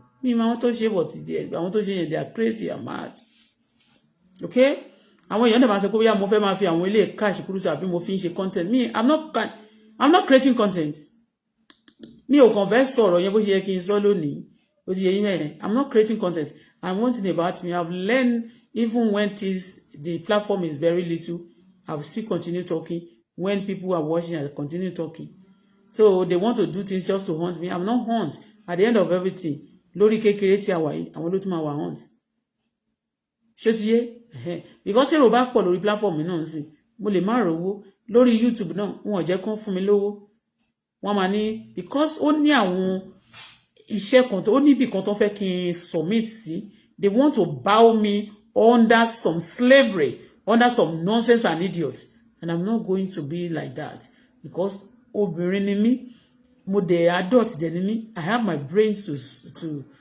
study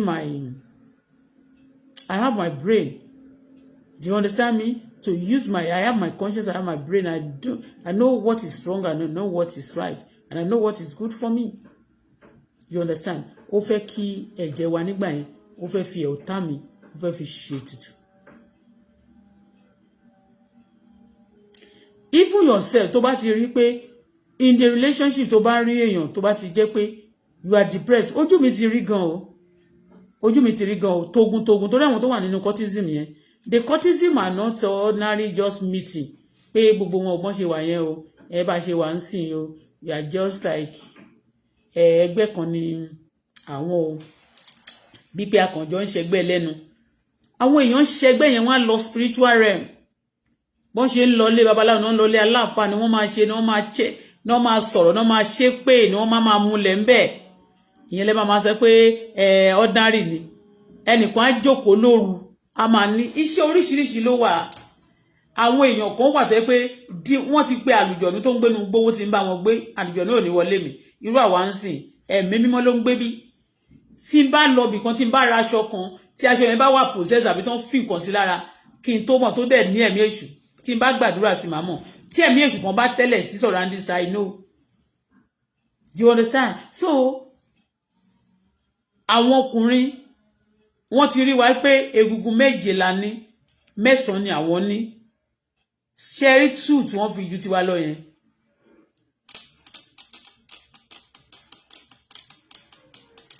láti dá ojú ni ọ̀dájú ni ṣé ti yé bẹ́ẹ̀ ó dàbí pé kéèyàn lọ lo sunshade black kó gbé sójú báyìí ṣé ti yé bẹ́ẹ̀ so kó gbé sójú ṣe rí rips yẹn instead of 7 yẹn in fact ẹ jẹ́ ká fi sẹ́nu dákẹ́ bẹ́ẹ̀ ó ti yé bẹ́ẹ̀ ẹ jẹ́ ká fi sẹ́nu dákẹ́ please be careful pray ẹ̀rí obìnrin gbọ́dọ̀ máa gbàdúrà dáadáa obìnrin iṣẹ́ obìnrin nìyẹn but these days wọ́n sọ pé obìnrin ló máa lọ ṣiṣẹ́ gbogbo iṣẹ́ tó le jù láyé sí obìnrin ló ń ṣe ọkùnrin amúra máa ṣeré kiri torí ẹ̀ mo máa appreciate ọkùnrin tó bá ń ṣiṣẹ́ tó dẹ̀ wà responsible. Yes, I love them. Èmi ò fọkùnrin tí àwọn tó yẹ pé wọ́n máa sọ pé gbogbo obìnrin ló mọ gbọ́dọ̀ ṣiṣẹ́. Mi sọ pé obìnrin ò gbọ́dọ̀ ṣiṣẹ́ o. In case of incasity, you have to be your backbone, your reserve has to be, you have to be like a reserve. So in case of anything, if your husband die or anything, you must want to learn how to work. Kò ń ṣe pé bóyá you depend totally on that person. Ó ti yé, but kéèyàn kan máa sọ pé you just have to work, go and work, just go and work, go and work. How many iṣẹ́ mélòó ni wọ́n lẹ́yìn ní egungun méje mẹ́sàn-án, obìnrin lógungun méje, obìnrin á wá ṣiṣẹ́ jìn lọ, á gbé oyún sínú, á lọ hospital, á bí ọmọ tán, tó bá bí ọmọ yẹn, á gbé oyún sínú, á kẹ́sẹ̀ sókè fún yín, èwo orí ẹ̀ lẹ́ máa sùn sí, tí ò bá dẹ̀ sùn sórí ẹ̀ bó jẹ́ pé látẹ̀yìn náà ni, ẹ̀yin náà ń ṣiṣẹ́, òun náà ń ṣiṣẹ́, tó bá wá ṣe tán yẹn for 9 months, á gbé oyún sínú, á bí ọmọ. Bó ṣe bí ọmọ yẹn, ọjọ́ kan ẹsẹ̀ kan ayé àti tọ̀run ni. Okay, tó bá ṣe tán bẹ́yẹn náà, kò ní ọmọ ẹlòmíì kò tí ì pé week báyìí, á ti bẹ̀rẹ̀ sí jáde jámá. Ẹlòmíì báyìí á máa sọ pé ìyàwó ẹ̀ ló máa lọ sóúnjẹ fún gbà tó yẹ kó máa sóúnjẹ fóun, á máa sóúnjẹ yẹn because they see them, they treat them like they are treating women like a slave. Ẹlòmíì á máa ní ẹyẹ ẹlòmíì ò lè sóúnjẹ fún nígbà tí ìyàwó ẹ̀ ṣẹ̀ṣẹ̀ bímọ tó mọ̀ pé ẹ̀jẹ̀jà kó jẹ́ cesarean yẹn. You know, they have ego, especially our own men. Nǹkan tí àwọn ọkùnrin wa ní nìyẹn o. Òyìnbó ń sìn tó bá ìpàdé obìnrin tó pàdé obìnrin, àmì òyìnbó tó bá pàdé ọkùnrin wọ́n sì máa pé cheating ṣe mọ̀ pé wọ́n máa ń gbé cheating lọ sí court. If your husband cheat on you, you can sue your husband and then they will pay. Okay, so also when your wife cheat on you, so but ọkùnrin especially because ọkùnrin ló pọ̀ jù ní ìlú wa ní ọ̀dọ̀ wa lọ́hùn ní Africa. Torí nísìngbà tí wọ́n sọ pé bóyá tí ṣàríà bá tiẹ̀ wà nǹkan kan bẹ́yẹn, so ẹni tó bá máa lo ṣàríà lé lórí ajẹ́ tó tọ́jú, orílẹ̀-èdè tó bá fẹ́ lo ṣàríà náà ajẹ́ tó tọ́jú dáadáa tó jẹ́ pé gbogbo nǹkan you put this right, so tó bá dẹ̀ ti right, tó bá ti wá jẹ́ pé ẹni yẹn ló flop, then they go for it. Ìyẹn bó ṣe jẹ́, ó ti yé bẹ́yẹn. Ẹ jẹ́ wá sọ ilé ìkí tó máa lọ. Ṣé rí nígbà tí wọ́n ṣẹ̀ṣẹ̀ fi mí sílẹ̀ tí mo ní wọ́n mú mi gbà yẹn, kọ́lọ́run kó gbogbo àwọn tó ṣẹ̀ mí tí má sọ pé majority of them pé wọ́n ti kú, tó ń ṣe kú yẹn náà Ọlọ́run kàn fi kú bò wọn náà láṣẹ torí pé tó máa wà láyé náà rédèrè náà máa bá kú náà tó ń ṣe ọdún rédèrè náà bá kú mí ìṣépè fún ọ báyìí. The Almighty God really fight for me, and I never pray one day pé go and fight, go and kill them, and I never say that. But ẹ̀wọ̀n kan ìgbà tó wá yá tó stage kan wọ́n notice pé nígbà tí mo bẹ̀rẹ̀ ṣọ́ọ̀bù mi, a lot of these ladies tó jẹ́ pé wọ́n ti ṣiṣẹ́ burúkú yìí náà ti ṣiṣẹ́ drug rí, wọ́n máa ń wá sí ṣọ́ọ̀bù mi, wọ́n máa wá àti oríṣiríṣi àwọn èèyàn tí mo bá pàdé mẹ́rin, they will come to my shop and they will so much click to me. Ó wá ní ọjọ́ kan, ó wá ní lady kan, but lady yìí ọ̀rẹ́ mi kan ní àdúgbò ni lady yẹn, báwo mo ṣe di ọ̀rẹ́ àwọn ladies yìí ṣá. So àwọn ladies yìí ṣá wọ́n mọ a lot of àwọn wọ́n ṣà ń date lára àwọn girls kan ní àwọn guys tó máa ń wá àwọn ọmọ olówó tó máa ń wá sádùúgbò wa.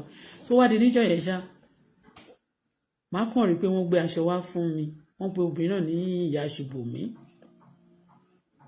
Àwọn ìkan nínú wọn ló ní kó máa gbé aṣọ kó máa taṣọ fún mi, ó máa ń lọ ṣe aṣọ ní Swiss. A máa sọ fún mi pé òun lọ ṣe aṣọ yẹn fún ìyàwó wa Babangida. A máa ní àwọn kan wọ́n fẹ́ ṣe nǹkan kan pé òun ló lọ ṣe aṣọ fún wọn. Do you understand?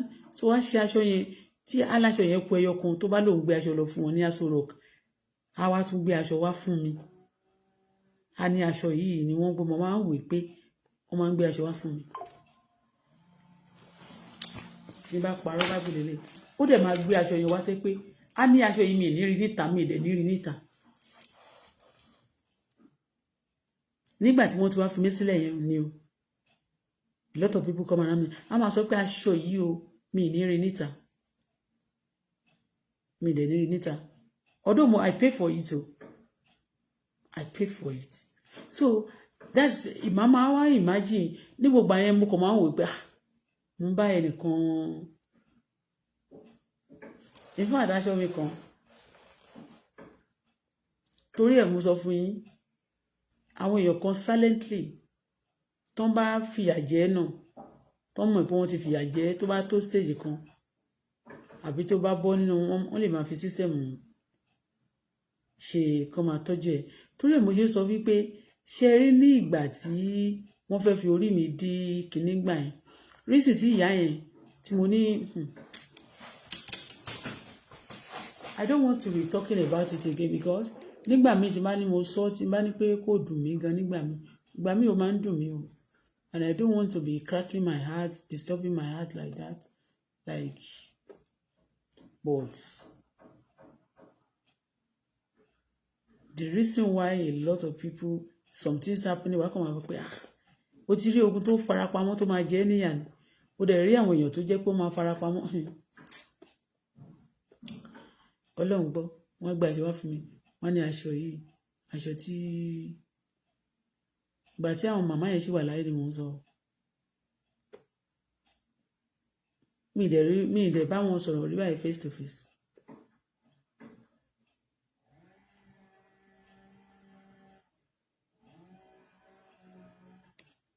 wọ́n máa ní aṣọ ìyàwó bàbá wa Babangida yẹn ó nìkan aṣọ kan báyìí tí mo sọ pé lọ́lá ìdíje rí ní ara mi ní ọjọ́ kan nígbà tí mo lọ sí Èbúté Mẹ́ta ní ọ̀dọ̀ bàbá Sùnmi tó rí lára mi tó ní mo láìka aṣọ yẹn wo ọmọ ẹlẹ́yẹ wa pa ṣe ní kankan kan lára aṣọ tí wọ́n yẹn gbé wá ní bàtà tí wọ́n yẹn bá gbé wá fún mi mi ní rí ìta.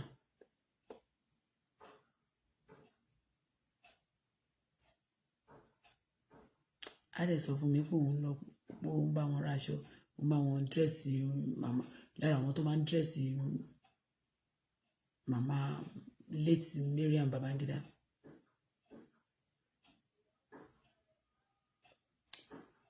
ẹni tó dẹ̀ gbé wá ẹni tó gbé woman yẹn wá sọ́dọ̀ mi tó jẹ́ kí níbi boys night ló wà.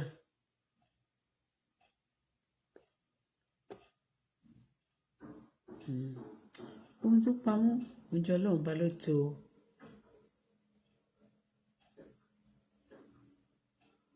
ló pamọ́ oúnjẹ ọlọ́run bá ló tó.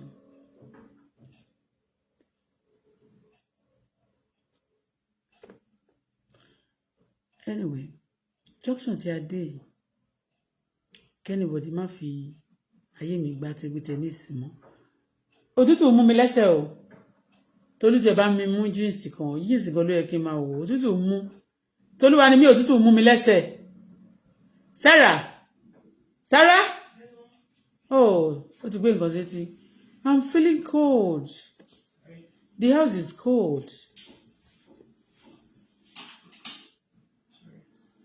no mi ṣé o ti jẹun lónìí what about me chicken yẹn kọ́ bá mi wọ́n mú kọ́ kí n fi pa inú mi.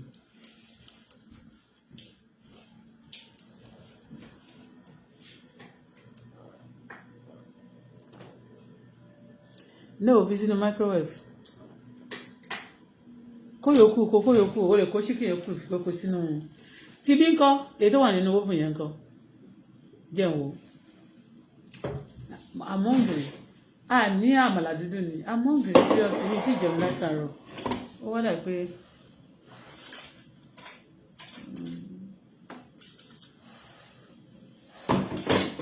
o lè kó ẹran yẹn àbí kó sí fridge.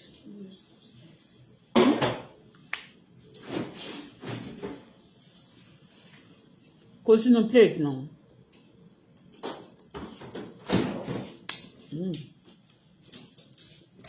Tablet. I don't want it then. Tó bá dẹ̀ bó ṣe wà yẹn àbí wà kó sínú oven kó warm ẹ̀ kó grill ẹ̀ kó gbẹ. Èwo ló fẹ́ tó bá fẹ́ jẹ rice. Ṣé o ti wà bọ́ òkè bẹ́yìn? Ókè kó sínú fridge ẹ̀. Tó tó bá warm ẹ̀ ó lè lọ ní taste ẹ̀ dà pẹ́ta.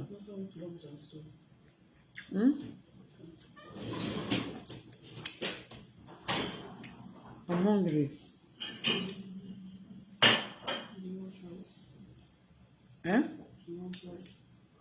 I don't want rice. I don't want rice. Àwọn èèyàn máa ń fi ayé àwọn obìnrin wọn ta tẹ́tẹ́.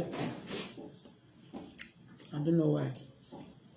Bóyá wọ́n máa ń sọ bóyá wọ́n máa ń dàrú àdámù mẹ́tìnà. I don't know why. Anyway, let me be going for now. Bye for now.